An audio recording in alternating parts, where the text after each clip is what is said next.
মুসুরির ডাল আর কুমড়ো পাতা দিয়ে মজার একটা রেসিপি তৈরি হবে। আসসালামু আলাইকুম সবাইকে। এখানে দেখেন মুসুরির ডালটা কিন্তু আমি ভিজিয়ে রেখেছিলাম 1 ঘন্টার জন্য। আর এটা ধুয়ে পরিষ্কার করে নিয়েছি। তারপর এটা আমি শিলপাটায় বেটে নেব। আপনারা চাইলে কিন্তু ব্লেন্ডারেও ব্লেন্ড করে নিতে পারেন।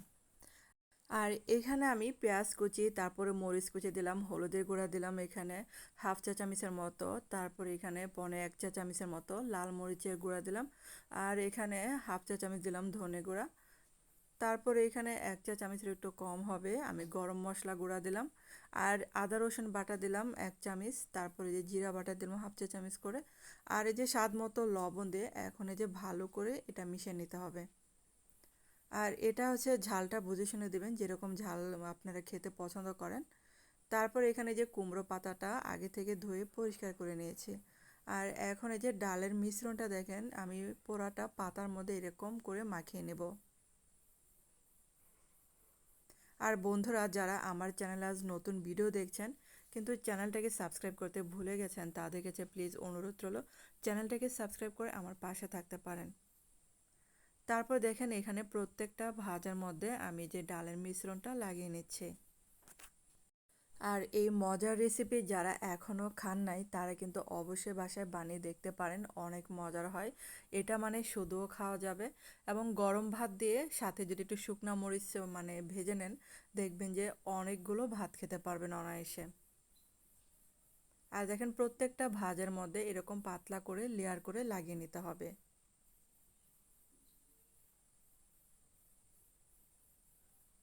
তারপর দেখেন এখন আরেকটা পাতার মধ্যে লাগিয়ে নিচ্ছি।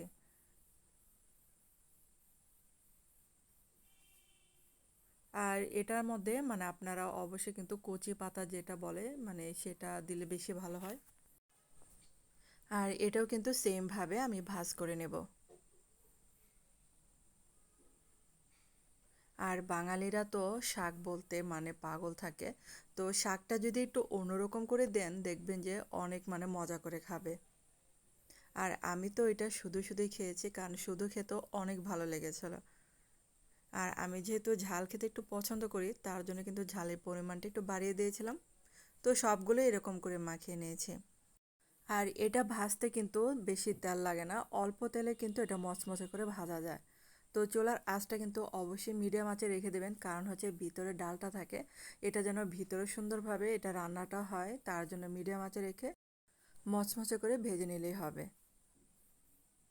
আর এটা কিন্তু দেখেন আমি কম তেলে ভেজে নিচ্ছি, আর কম তেলে ভাজলে এটা মানে ক্রিস্পিটা বেশি হয়।